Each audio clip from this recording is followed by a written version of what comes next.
Hello and welcome back to the Vincast. My name is James Guestbrook, also known as the Intrepid Wino. And boy, oh boy, has it been cold here in Melbourne lately. We are well into winter now. It's pretty quiet out there. The people aren't out as much. I think probably hiding away from the cold a little bit in front of the heaters or the fire. But that doesn't mean that there aren't lots of things going on. Recently, we obviously people around the world, or particularly in the US, celebrated Independence Day, the 4th of July, and there's Bastille Day, or they don't actually call it that in France. It's just the 14th of July, coming up not too far away. So there's lots of lovely events happening for that. I do suggest keeping an eye out. There's a number of French restaurants around Melbourne. I'm sure same thing in every capital in Australia, or probably internationally. You should definitely look into ways to celebrate the French National Day. And so for today, I've invited a guest who, like some of my other previous guests, has a background as a sommelier, but a number of years ago decided to try his hand at actually making wine himself. After many years of experience assessing wines, tasting wines from around the world, decided to experience it himself. And several years ago, decided to pursue that full time. His name is Adam Foster. I'm sure it's a name that many of the listeners would be familiar with. And so, I've just invited him to talk about himself, his background, and some of the projects he's working on at the moment. So thank you for joining me today, Adam. Thank you. Thank you very much. So Adam, tell me, where did it all start for you with the wine? Wow.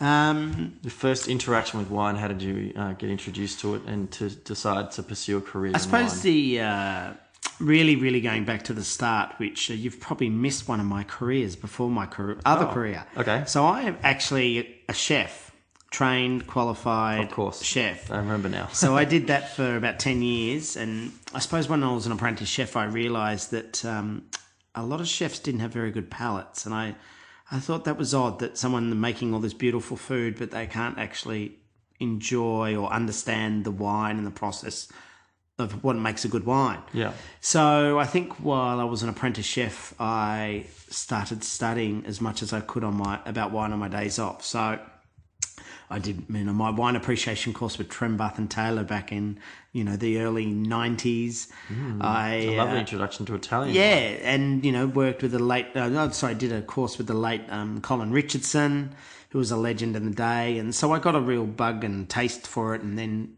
every spare cent I had, I started buying a wine, putting it away for that day. That when I opened the restaurant, I would already have this amazing cellar. Sure. So basically, that all happened, and I've still got most of the wine.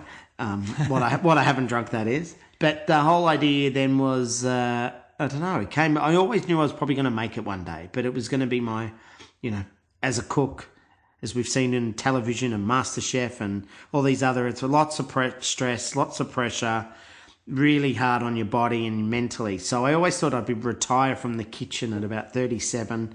And then I'd learn to make wine. So that was my plan in my head. But where were you doing the apprenticeship and training? So apprenticeship was all based in Melbourne. So with people You're from Melbourne originally? Yeah. Oh, yeah. So born in Melbourne, grew up in Bendigo, then moved to Melbourne when I was finished year 12. Sure. So did apprenticeship at the Continental, which was owned by the Marios, as in the Marios on Brunswick Street. Yeah. So they own that, which the is Mario Brothers. Yes, Nintendo exactly. Fame. Yep. Yeah. So worked there, worked for Jeremy Strode, and worked for Michael Bakash in my apprenticeship. Sure.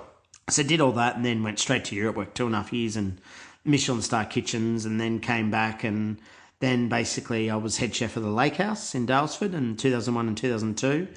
And that's when it sort of all changed. I decided not to open a restaurant, but to go and learn how to make wine from scratch. So I got a job with Torbreck in Barossa in 2002, so went across there, which was a very turbulent situation in that year. I think that was the year he went bankrupt twice in the 6 months I worked there. Yeah.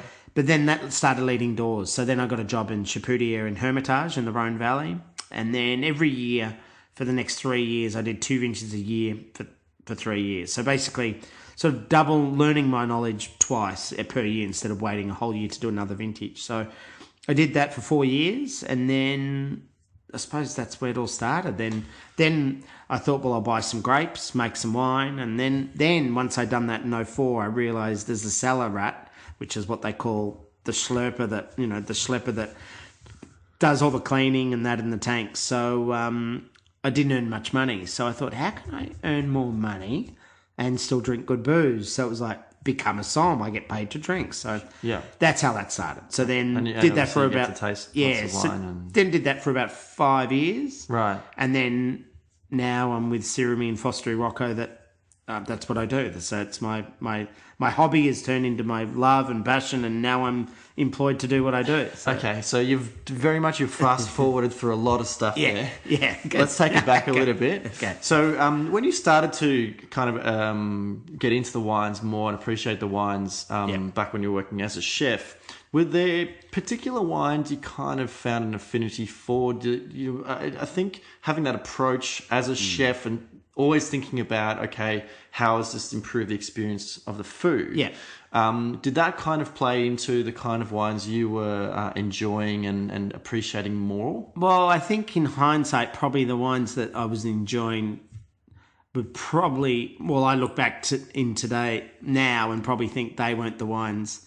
They're not the ones I drink now. Put it that way. So sure. Probably more your classic Australians. Yeah, I look at my cellar and it's exactly the same. It's the same. Everyone does it. They get weaned on the big juicy riper things, and it was great. It really sucked you in. But then you started learning. Well, the iconic Australian ones, I guess. Shiraz, Cabernet, Jasper kind of and Dalwhinnies and 389s and not Cullens. They're great wines, but as your palate evolves, I guess you kind of.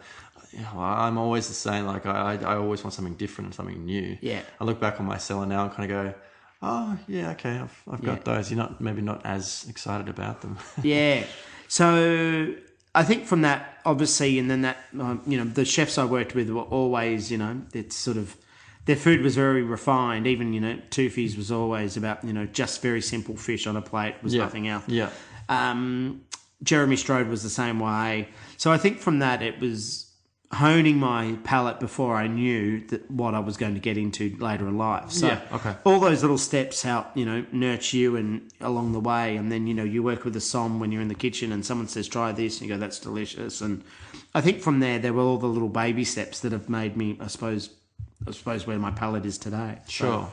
But I guess at the same time, when you start with those kind of iconic wines or those iconic styles, particularly of Australia, they make pretty good building blocks. So you get a pretty good understanding about regionality and varietal difference, that kind of thing. To then you basically graduate to a new level where you go, okay, well, what's above that, and what are like into smaller areas like sub-regionality or how the microclimate can affect the wine. Yeah. That certainly was my experience. Well, I think for me that was one thing. Obviously, as you heard, I was grew up in Bendigo, so I sort of take myself a bit of a Bendigo boy. And when you got lots of good wineries around us in the day, making some really great wines, and one of them back in the day was Jasper. Sure. So it was the one that I really took in, because in the day, back until I think '97, they were still classified as Bendigo. Yeah. Heathcote hadn't branched out as Heathcote. Yeah. So for me, it was sort of that was the iconic wine of the region. I liked it. I started buying it every year, started understanding it. Yeah. And then that sort of taught me about terroir / single vineyard, letting the wine make itself sort of thing. And I think that's sort of what inspired me to look at other wines of similar ilk, sort of the single vineyard wines as opposed to multi-regional or multi-state blends. So I think that was sort of what honed me into going down that path. And then obviously once you go to Europe and you start tasting European wines from Burgundy and the Rhone, they, literally are of single little paddocks, or not even paddocks, just literally rows on a hill. So I think that's what excited me about seeing what that would do. And I think today it's sort of what still drives me. It's about the whole essence of, great grown as simply as possible in the ground, then made respectfully and as simply as possible. I think that's sort of a lot of the wines I enjoy now are based on those philosophies. So. Sure. And even those kind of initial experiences working in cellars, you worked at Torbrek, obviously kind of a cult Barossa Valley producer working with Rhone varieties, and then going and working for Chapoutier in the Rhone Valley. Yeah. Did you have a sort of early on, did you have a connection with the Rhone varieties? Yeah, I think I sort of, after a few years of collecting as an apprentice chef, I realised I have a lot of Shiraz. I must like Shiraz. So, well, there is a lot of good Australian Shiraz, that was sort mate. of what weaned me. And I think from there, that was the real thing, was like, well, I do love Shiraz. I love it, from all shapes and sizes. And then I think that's what really made me think about, well, the whole idea, what I did basically when I was finishing Lakehouse, and, as head chef, I was 27 years of age running one of the 2-hat restaurants. So it was a big responsibility. I was throwing it all away, all that salary, and to go and be a cellar at nothing. So it was a really big thing. But what I did was always followed my heart. And I think the main thing for me was, well, at the time, I remember there was only 7 wineries in Australia I wanted to work for. Which, okay. And I had the Jeremy Oliver Gold book, is that the Jeremy or Jamie Oliver? Jeremy Oliver. Jeremy Oliver. No, he doesn't have the gold one. That's well, it was the Jeremy Oliver one. No. Yeah, it was the Jeremy Oliver one. Anyway, Sure. I had. So I remember looking through it, and there was only 7 wineries in it, and 2 of them were in Margaret River. So I thought, well, that's a bit too far. So I just rang Ron Lawton, and he didn't need anyone. I rang Torbrek, and they said, yeah, no problem. And I was like, okay, well, I got it on my second go. So that was quite good. But then from there, it was just picking who I wanted to work with. I wanted to go to the Rhone. I worked with Chapoutier, and then I wanted to work in a big winery to understand about what happens in a big winery as opposed to something small. Sure. So I went to Mitchelton in Nagambie to work for Don Lewis. Central Victoria. Yeah, so I really wanted to work with Don because he was an old, established, I shouldn't say old. Sorry, Don, if you're listening to this. But, he was someone who'd been around for a long time, understood everything about, winemaking and, marketing in that sense. And I wanted to go there. And then from there, went back to the Rhone and worked for Stéphane Augier, who was a real up-and-coming guy in the Rhone Valley. Sure. And then back to Heathcote Winery, which was to get my foot in the door of Heathcote. Yeah. That was the year I bought some grapes off them to make my first Syrahmi, and then went across to Pierre Gaillard in the Rhone again to sort of finish that schooling. And then, so from those producers, they're ones that I loved, and I love their wines. So for me, I could never do anything I didn't want to enjoy or I didn't enjoy. So for me, it was literally just honing in on what I thought were the best producers in the world, and they were it at the time. So. But continually working with particularly Shiraz. Do you think, now, considering that Bendigo and Heathcote, where you grew up, regions that are so closely connected with the Shiraz grape, do you think that sort of played into it at all? Yeah, I think... Or was it the Jasper obviously, Hill kind of because obviously, while I was an apprentice chef, I was still collecting Jasper Hills, Sure. I remember, I've got a great story. I remember walking up to King and Godfrey because I saw this Magnum, because I worked at Toofy's, and so I saw this Magnum there, and I was like, I'm going to buy that for my collection. It was a 1992 Magnum of George's paddock, and Paul Tusker that was there at the time, and he sold it to me. It was $90. I can still remember it. Oh my God. I still own the bottle. Really? I have not drunk it yet. Okay. And I bought that in, I reckon, 95 or 96. I would be interested to know what the alcohol percentage of that wine was. Well, that's we'll get to that a little later. This past weekend, on my birthday lunch, I opened up a Magnum of 92 Hanging Rock Heathcote Shiraz, 12.5% alcohol. Exactly. Yep. It's astonishing how much has changed since then. But anyway, well, I have I can get to that theory. I have the theory about the blow up of Heathcote. But anyway, but and that was the thing. I've still got that wine in the cellar. Sure. And buying it back then. But I remember I was so excited. I got home and I'm like, look, I saw the number on the back, and I rang to put my name on the mailing list, and I just told Ron. I said, and Ron answered the phone. I said, oh, as in Ron Lawton? And he goes, yes. And I said, oh my God, this is my name's Adam, and I just bought one of your wines. And which one? And he said Magnum of 90. He goes, oh, that's definitely a keeper. Don't go opening that. Yeah. I said, I was wondering if possible to put my name on the mailing list. And he goes, no problem. I couldn't even believe that. So I think from there I would have had a little sweet spot, and obviously I love Shiraz, and then obviously every year I started buying a case of Georges every year to put away, and I think from that and understanding and seeing the wine, especially age over the years, was the real thing that hit home about the, I suppose what I was saying about my philosophy now about single vineyard and single clone and doing stuff like that. When you were working as a chef and you worked over in Europe, where were you working? So all in London. So I went across to open Sir Terence Conran's restaurant, which was called the Bluebird on Kings Road in Chelsea. I'm assuming it's still there. And then I went across... then after that I worked at The Square, which is a 2-star Michelin, Philip Howard's place, which was an amazing experience. And then I opened their third restaurant for them called the Glass House in Kew. I was there for about 6 months, but it was sort of before I was coming home anyway. Sure. So, so that was it.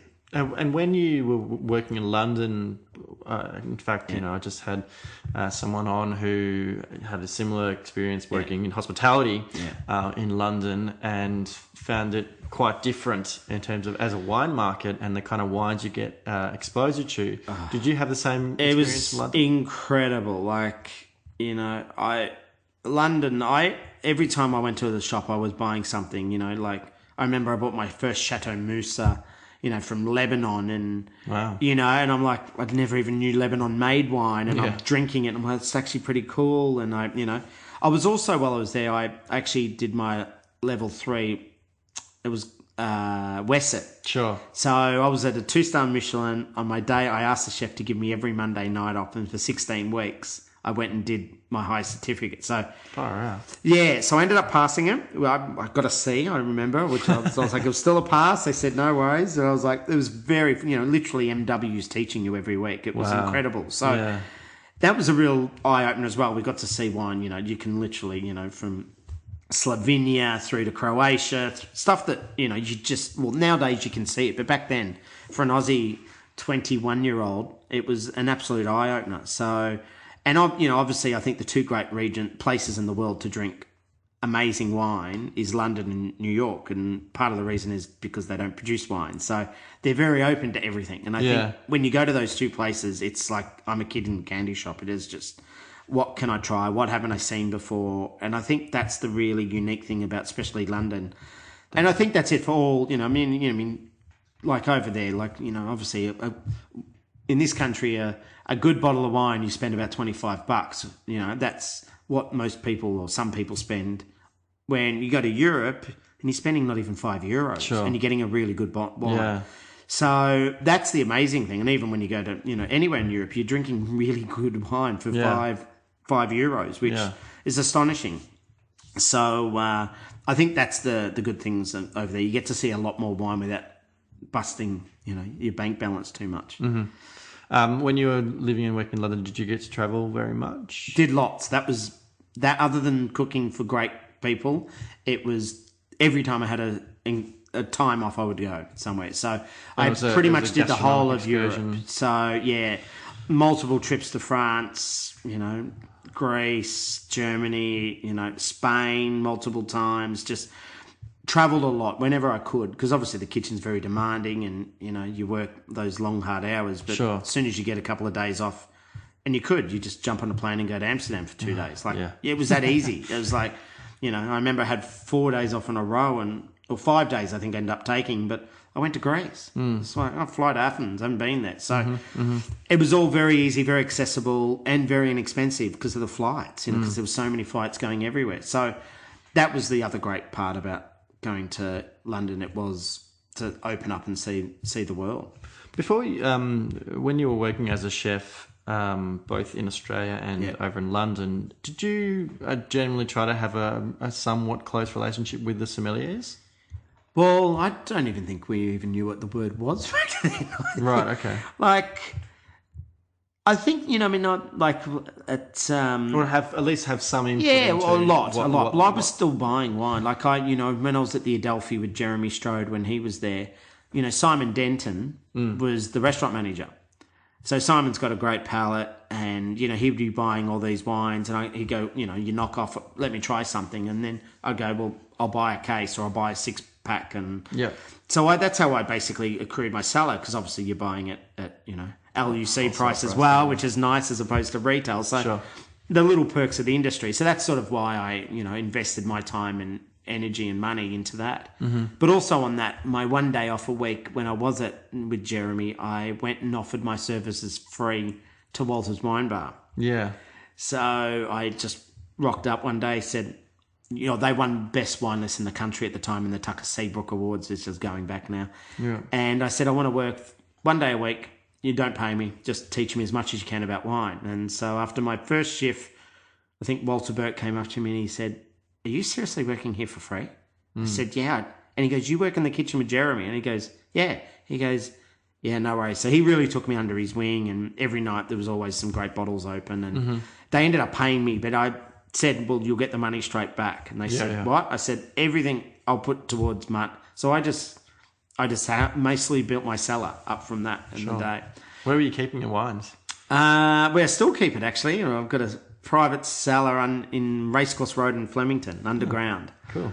So just keep it there, and I'm sure there's plenty of exciting things. Well, it's good. It's good. I look back, and as I said, taste change, and some of it, those wines I don't drink anymore. But I was buying, Jasper Hill retail for $24 a bottle back then.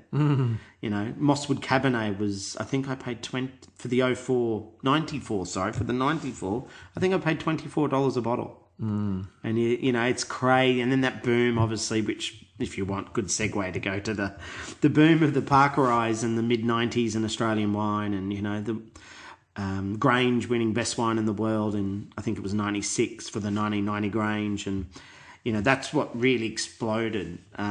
But around that time, that's when Wild Duck Creek from Duckmark got 99 points off Parker. Yeah. And I suppose to refer to your question, or what you were saying about alcohol before, I think pre-96, everything pretty much was always well under 14 degrees. Sure. After 96, there was very, very little wine, if any, that were under 14. Because Wild Duck Creek ended up getting 99 points. Sorry, it was for the 97. It got 99 points off Parker. And I think back then, everyone just started copying their neighbour. And they just go, oh, rich, more, They were forgetting about why the ones were able to age, because they had natural high acidity, and they were fresh, and they could keep. And you now look at them, those ones, they were modern-day vintage ports. And I think, yes, they, wooed people, especially early drinkers. But as I said, I don't think it is what made Heathcote famous, and I don't think it will make Heathcote famous. I think the styles that more represent, the piece of dirt. Sure. I think that's the unique thing about Heathcote. Sure. So for me, that's part of the reason what the attraction for Heathcote, because the diurnal swing, the very old soils,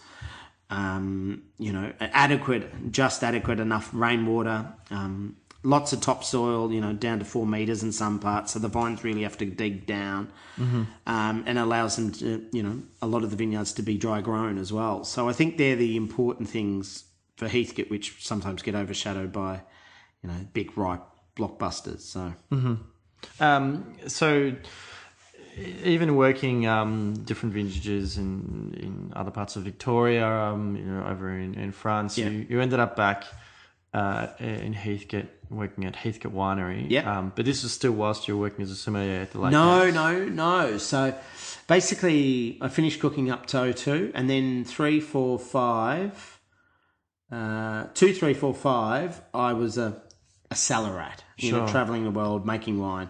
Then after that, that's when it sort of started. Like 05, I worked in a restaurant in Melbourne with Lincoln Riley, who ended up becoming business partner in Fostery Rocco. Sure.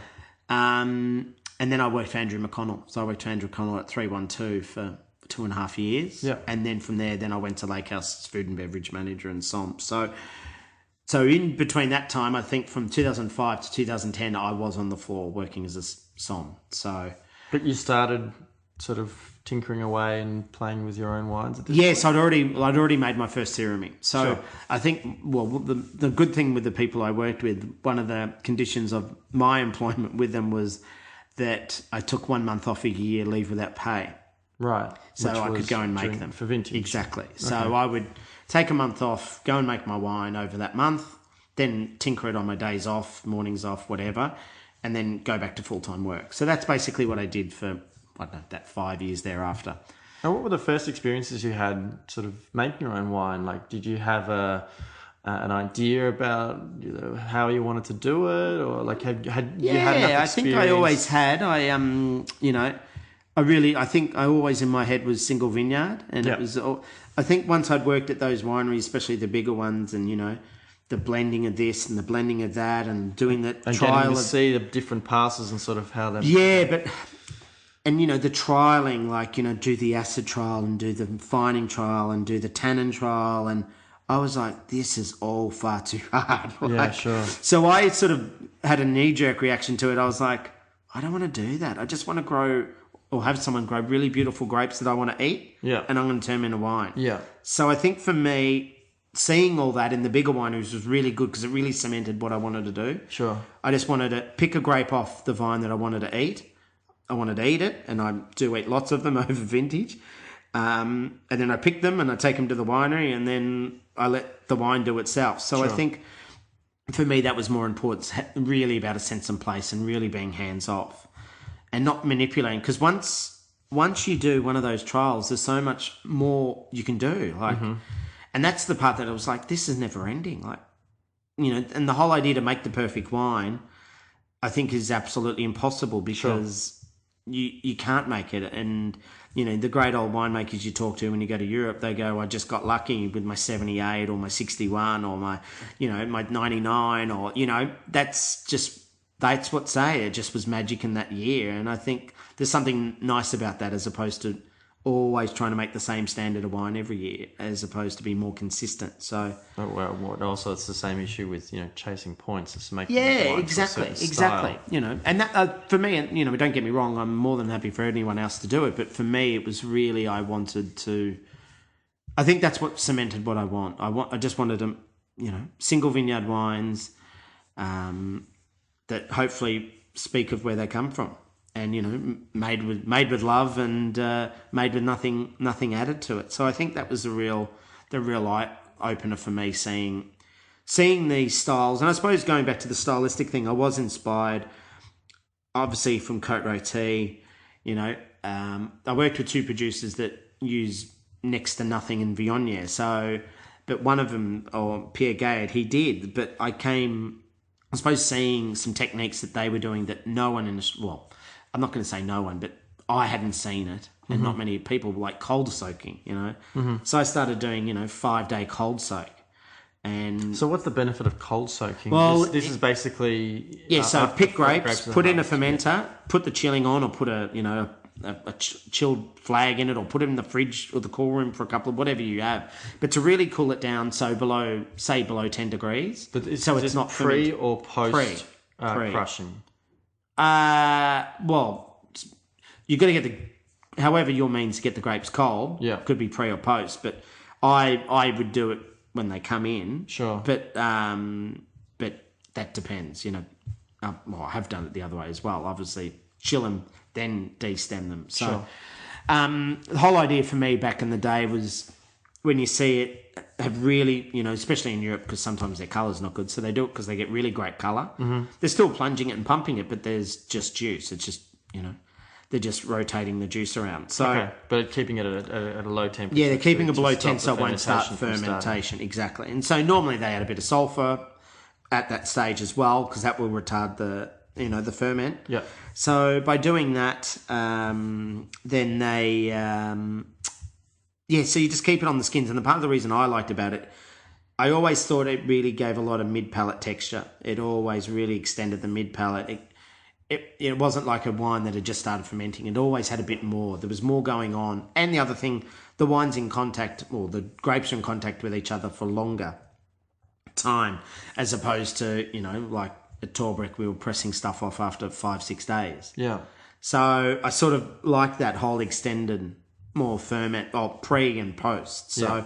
but not many people were doing that in Australia as well. They were, pressing straight after ferment or even before ferment, So there wasn't that time on the skins. Yeah.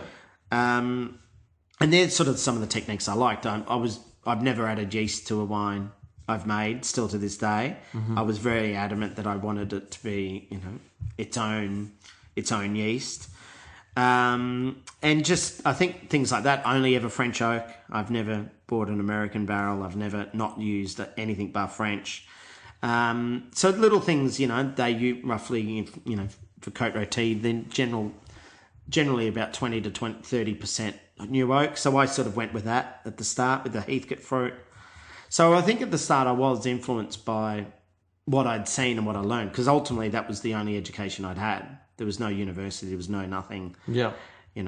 I did buy The Art of Making Good Wine, the Bryce Rankin. Yeah. No, I've got that from my uni Everyone days. does, but that's my problem why I didn't go to university, because I said I didn't want to make good wine. I want to make great wine. Sure. And that's what that book teaches you to make good wine, because it tells you if your pH is here that you need to do this. And I was really against all that. I was like, well, not that I was against it, but I suppose it's my naivety that sort of took me down that path. But I was like, but in Europe, they have pHs of nearly 4 and the wines are great, or, and that was the really thing that hit home. I think in Australia, the winemakers I'd worked with and seen were very, very, very good winemakers. Very technical winemakers. Correct. But they didn't understand their piece of dirt. And that, when you go to Europe, they're not very good winemakers at all. They're quite dirty, where you work, but they understand their piece of dirt. But again, that's the distinction between a winemaker and a vigneron.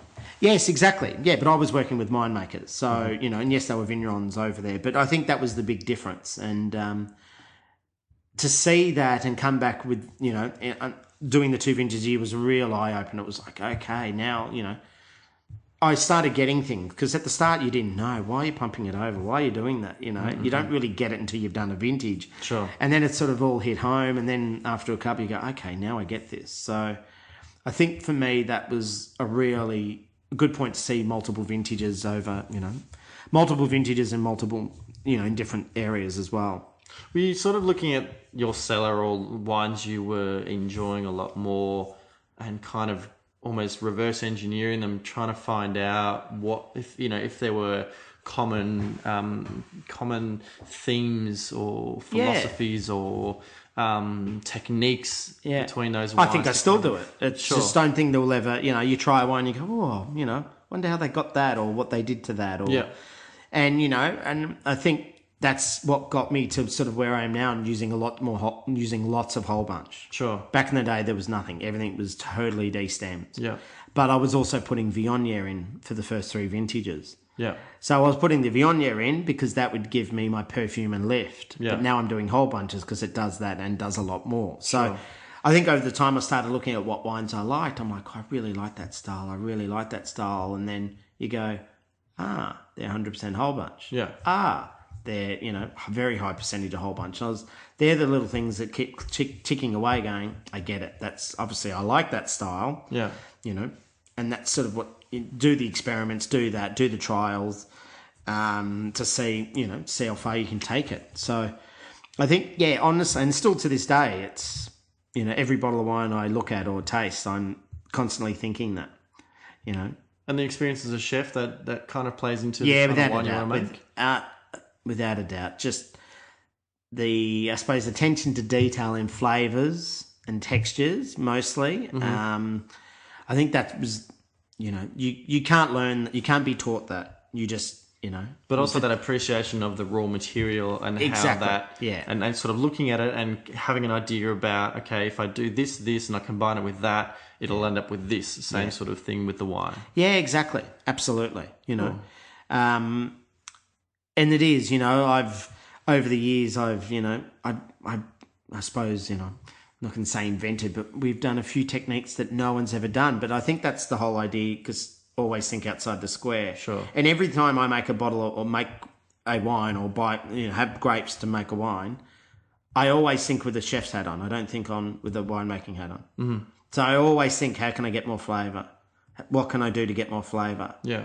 Without of reverse osmosing or But also, anything. how can I best capture this flavour? Exactly. And they're the things, I suppose, what have all that knowledge that's circling, all those questions I ask myself every day, all those wines I've tried and have, let the light bulbs gone off. They're all part of, I suppose, where I am today. And it's sort of that keep changing, that evolution. And how did you come on the name of Syrahmi? Pretty simple. Obviously, Syrah, Syrah, is the French word. Well, every other country in the world uses it, bar Australia, called for Shiraz. And the other was, because the H is silent, so the A and then the H. AMI with the silent H is ami, which is French for friend. Sure. So friendly Shiraz or a friend of Shiraz. It's a made-up word. I wanted something that was sort of respected the people I worked in France for 4 years and respected the people I worked in Australia for 4 years. Yeah. I still call it Shiraz. I don't want to call it Syrah because I think we are in Australia. It's Shiraz. That's what we call it. And obviously, calling it Syrahmi Syrah would have sounded a bit funny. So, but that's basically, the name, the reasoning behind the name.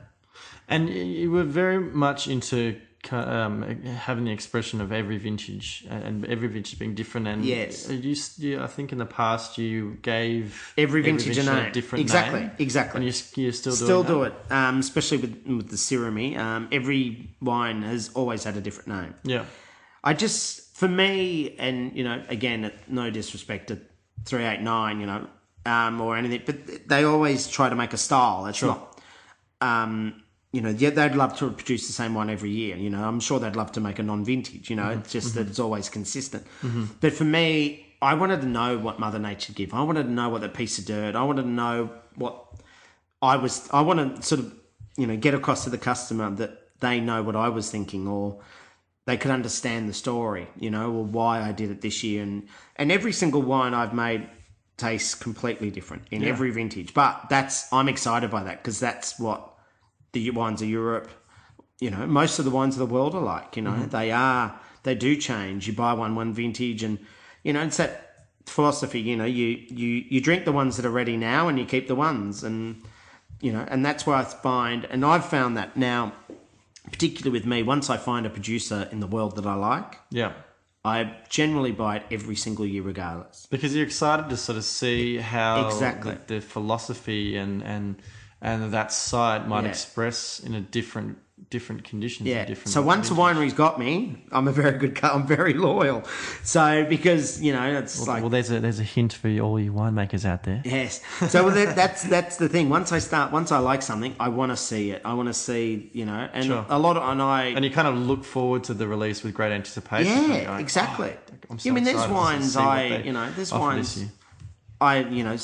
some French wines I buy. I have not even touched a vintage. Like, I haven't even opened the 04s yet. Yeah. I've got 6 bottles of every vintage and I haven't even opened the 04 because I'm like, they need time. I know these wines, don't touch them until they're 10 years. Sure. And that's my, and I'm lucky that I can take my hand off them, but that's what I do. Sure. And I think that's the important thing because once you see it, then you really start to see the changes and you see more of the vintage character. And I think, that's what I like. I like to feel what it was about. So you've, I see you've brought along a little something from Syrahmi. Yes. To show me. That's very exciting. Actually, it's been a little while since I've tried the Syrahmi wines. What have you brought for me? So 2013 Demi. So Demi is meaning half in French. Mm-hmm. So the whole idea of this came about with the 2011 vintage. As we know, in Victoria/Australia, it was very wet, vintage, very cool. I always look at 11, I call the year of what you didn't put in. The good winemakers, what they did to make really good wine, it was about what they didn't put in as opposed to what they did put in. Sure. So I really looked at vintage, and I'd never, up to that point, declassified a barrel of Syrahmi from 2004 to 2010. Mm-hmm. But in 11, I was like, no, don't like that. I thought, I'll just tip it down the drain, And then I sort of realised it was over 3,000 litres. And so I thought that's an awful lot of money. I've made bought oak for it, done all that. So basically I put it in a tank, I blended it, tasted it, I went, that's delicious. Mm-hmm. So demi being half, but the whole principle, and I always thought I was only ever going to make it once. Blended it, it was literally half the price of Syrahmi, half the new oak, and half the whole bunch. Sure. It just happened to work out that. And I went, demi it is, So that's how the name came. So now I've done it since 11. I did in 12, and this is the current release 13. So demi, in effect, has kind of been a way to isolate the absolute best. Correct. So what it has absolutely done is just now, because no one's seen these wines yet, has elevate Syrahmi to another level. There's lots more going on in the wines, because there was some stuff that in the past maybe I didn't want to put in, but I did. And that was probably to deal with more that, every single bottle was counted, that I needed the money to then pay for the next one, and pay for that barrel and pay for the bottling. Where now it's, because cash flow is better than it ever was, and it made a point that now I can get something out really early, really fresh. Let's call it, say, that bistro. This retails about $25 in the bottle shop. Yeah. Where Syrahmi is $55. And realistically, you don't drink $55 bottles every day of the week. No. Well, I don't, and I know my friends don't. So this was a way of sort of giving something maybe a little more approachable, release it a little fresher, had the things I love, a lot brightness, freshness, gluggable, really drinking sort of wine. So in that same way, in terms of sort of declassifying fruit, does it also mean that you can keep the Syrahmi wine a little bit longer from release? Exactly. Sort of wait till it shows a little bit better. So the other thing I did in 11, which was really unique, after I bought the grapes and I'm making it and they're fermenting, I'd already bought 6 brand new French oak puncheons, about $2.5 each. They're all paid for. They're sitting there. And then I started looking the 11 and really thinking about the 11 while it was on skins, and I was like, I'm not using any of them. Mm. I thought that would be too much for the wine. So I rang the people I buy some oak from. I said, I think I need that 2,500 litre barrel. He said, no worries, I can get it to you in a week. I said, done. At the time, it was $17,500 barrel, which I couldn't afford it, but I knew it was the best thing for the wine. Sure. So I bought this bigger oak, Foodera, as they call it, or Botti in Italy. And now I've bought my second last year. So now that's where Syrahmi's really going. It's going down that bigger oak for longer. Yeah. Then Syrahmi, my current release Syrahmi is 2010, but that's because I released the 11 before the 10. But early next year, or when the 10 runs out this year, the 12 will come out. So basically, it's had. I'm now giving all Syrahmi from now on will be 3 years minimum, years old before release. Right, okay. Which is what I always wanted, because I think, again, going back, we drink wine far too young in this country. So I really want it to be. So basically, Syrahmi 13, I've just blended 2 weeks ago. Mm. So that will sit in tank for probably another month or two. And then I'm going to then bottle it in a couple of months. And then that will be released, well, what are we saying? If it's 2013, it'll be released in 16. Sure. So that's the way forward now. So back in the day, I was making, like in the 2009 vintage, I made 750 dozen Syrahmi. Yeah. With the 13, there's only 330 dozen. Yeah.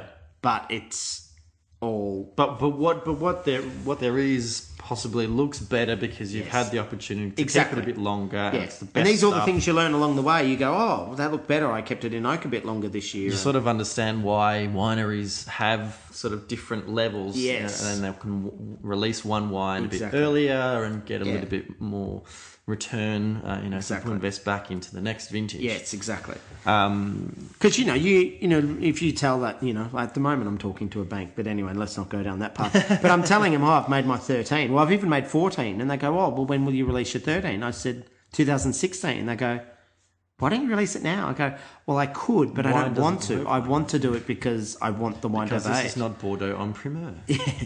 Well, one day I wish. That'd be good.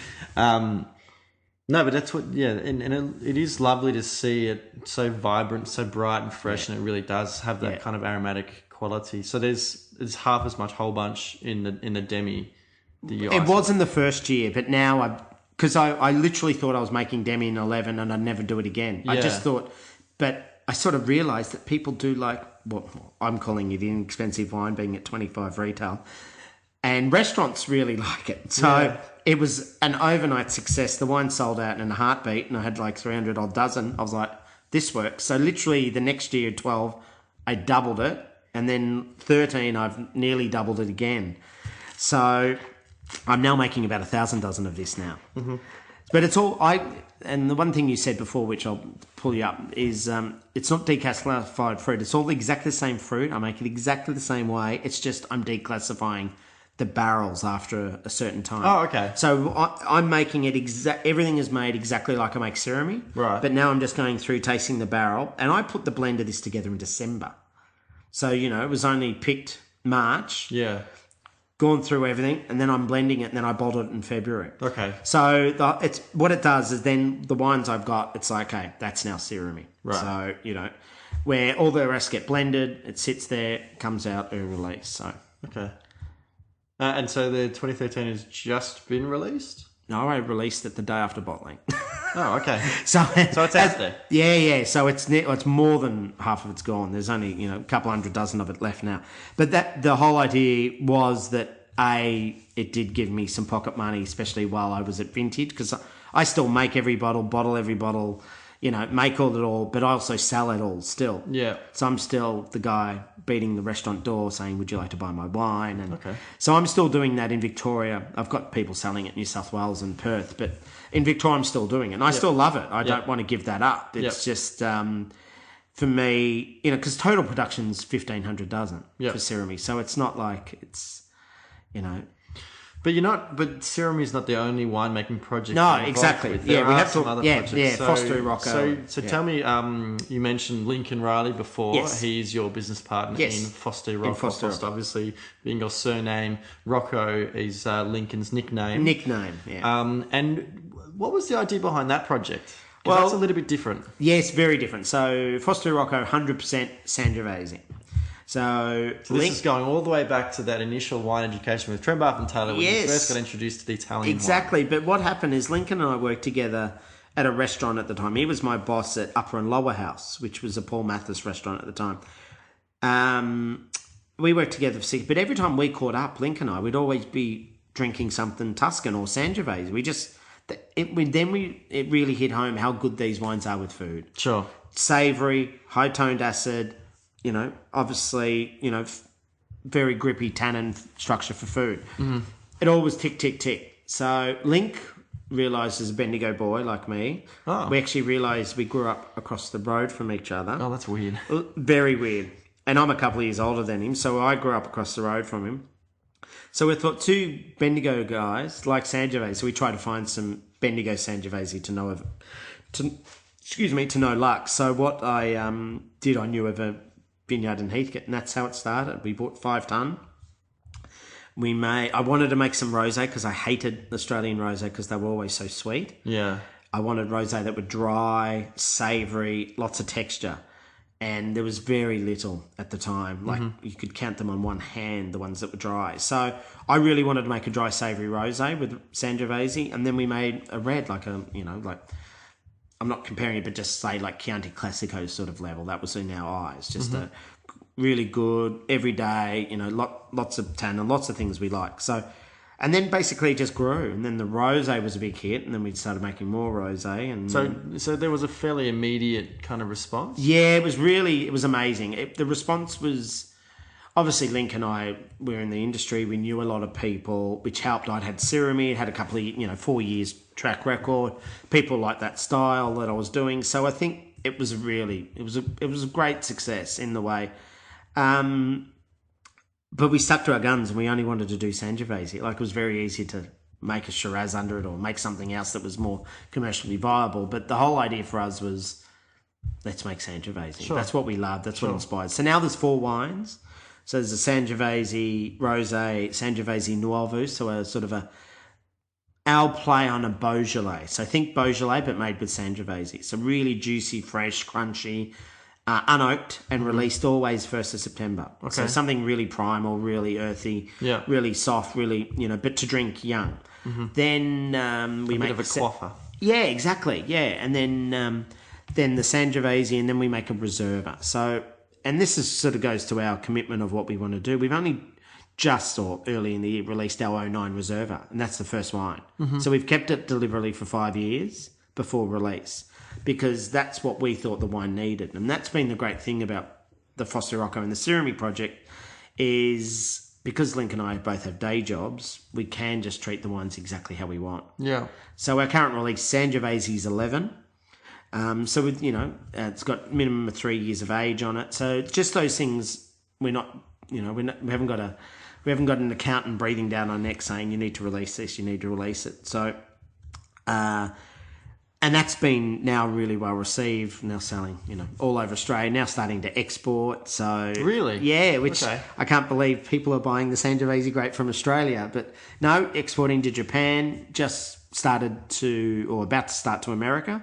They're taking the rosé. So yeah, been very interesting. But and how did people kind of find out about between I always cease the mains about that. It's just that thing. Obviously, you guys are fairly well connected, particularly in terms of hospitality and sommeliers, that kind of thing. I think, like this week, I've got an email from a woman in South Australia saying, I tried your wine, your rosé on the weekend. I'm in love with it. I'm in Adelaide. How do I get it? Yeah. And I love that. And that's the sort of, I suppose, power of the internet. It's really good that people, an email and go, yeah, no problem. I'm more than happy to sell you some wine or, So they're the things that are really good about, the industry. I think from that, someone came over from America, obviously tried the wine, spoke to someone else, and I don't know. I don't know how the American, they go, oh, we need to buy this rosé now. And it's like, sure, you want to take an Australian Sangiovese rosé and sell it in America. So it's an odd concept, I think, especially when America's very big into Italian wines. Yeah. So, do you think that there is really a lot of really great? Well, I've only been in New York rosé? and rosé, especially not. I think it's like French rosé. Yes. Possibly is a little bit more Bandol, consistent. Provence. Totally agree. But you're right, actually. Yeah, exactly. But Italian rosé, stylistically, it's you're right, actually. Huge area and quality wise, like. I could count on one hand a number of great Italian rosés. Having said that, the Italian rosés that are great are amazing. Yeah. And I actually think that Sangiovese is the best variety for rosé because it offers so much. It has the perfect balance between fruit acidity and a savoury edge to it. I love that kind of that tomato-y character of Sangiovese. I think it just offers so much to the rosé style of wine. Yeah. Well, thank you very much for joining me today, Adam. No problem. What's the best way to people to get in contact and also to find your wines? Yes. Well, obviously the websites, www.syrahmi.com.au or www.fosterrocco.com.au. Or I suppose most fine wine retailers for all the wines. So more the independents. You will definitely find, you will find the ones, or if not, direct. Just Google my name, my number comes up. I probably shouldn't give it out, but it easily comes up. So on my mobile number, you just call me and say, I need some wine, and that's no problem as well. So, and people can follow you on Twitter? Twitter, yes. Monsieur Foster is my Twitter handle. And what's the other one? Instagram. Foster Rocco has a... Yes, Foster Rocco has one too. Sorry, I always forget about it. And then on Instagram, it's actually Adam Foster, I think. Oh, there you go. That's Adam Foster. Yeah, I think that is. I always I can't keep up with it any these days. Well, thanks again. No, thank you. It's been great. Thank you for having me on. Guys, as always, you can follow me on Twitter at IntrepidWino, or you can follow the podcast at the Vincast. Please do visit my website, intrepidwino.com. And do jump onto iTunes or Stitcher. Subscribe to the podcast so you can get the latest episode. I do appreciate you reviewing and giving it a rating if you can. Please do give me some feedback, ask some questions. Give some suggestions for future guests would be fantastic as well. But until next time, bye.